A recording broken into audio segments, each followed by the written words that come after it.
This is Baggies View. Coming up, the title's gone, but are Albion on the beach yet? And Chris Lepkowski fields your questions.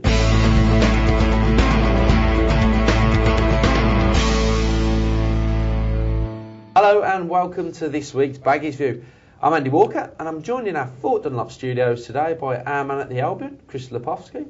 Well, Chris, season is almost at an end. Games to go. The last one, another victory for Albion at home to Middlesbrough. You were there on Saturday. Well, what did you make of it? Very comprehensive, really. They never looked in danger of losing. Middlesbrough are awful, really poor.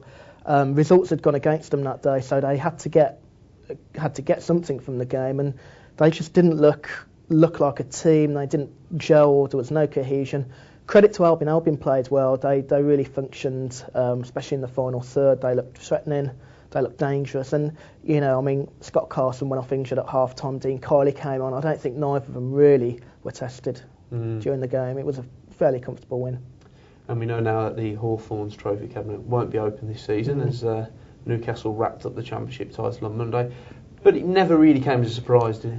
No, the priority was to get up, really. Once they crossed the line, it would have been easy for them to take the foot off the gas, and they didn't, which is, well done to them. But Newcastle were that far ahead, really. It would have taken a monumental slip for them not to win the title. And, they've probably, as well as Albion have played, and as well as they played against Newcastle, they've probably been, throughout the whole season, they've never really had a bad patch. So, it's well done to them, really. Now, obviously, as you said, there are 2 games left. They're up. The title's decided. Is there a danger now of the Albion players thinking about that summer holiday somewhere? We'll have to get there, of course, with the volcano. But of course. Yeah. Do you know what? I don't think there is, because they are really focused, and a lot's been made of this points total, which they've now equalled 89 points, set by Gary Megson's team 8 years ago. There is another points total of 92, which Leicester set for a second place club. So, they want to finish as well as they can. The players are determined to go out on a high.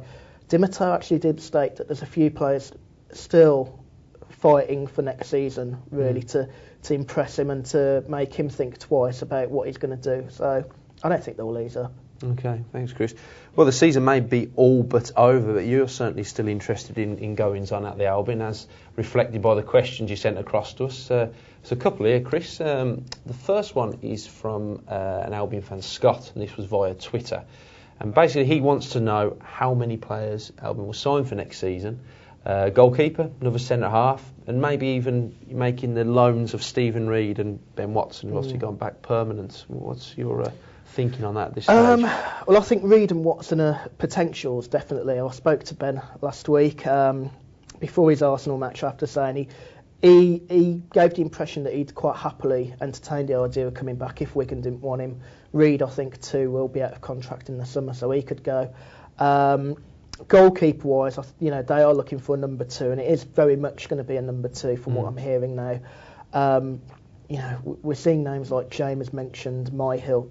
They're not going to happen, certainly not James. Myhill, somebody that looked at a few years ago. And there's another question here, which is via email, and of course, as ever, please do get your emails across to us to the address along the bottom of the screen at the moment. This one admits it's from somebody who calls themselves Bradley's 1985. Admits it's not a question, it's more of a pat on the back to Roberto Di Matteo. To get a team up with such a threadbare squad has been brilliant. Do you agree with that comment? Yeah, let's not make any bones about it. It is a very good squad. There's a good set of players. They're probably, in many cases, too good for this level. But Di Matteo took over a team that was, it was down. They'd been relegated. He was replacing a manager who was fairly popular among the players. And, for him to come in against the backdrop of all the expectation and pressure that any manager of Albion will get in the Championship, I think he did an outstanding job, really. Looking ahead to 2 games left to go, the penultimate fixtures. Well, they've got a weekend off, Albion, haven't they? It's Crystal Palace away on Monday evening. Crystal Palace still got a lot to fight for. They're still in danger of going down. How will what kind of fixture would it be for Albion? How will they approach it? Well, Selhurst Park on a Monday. Thank you for that.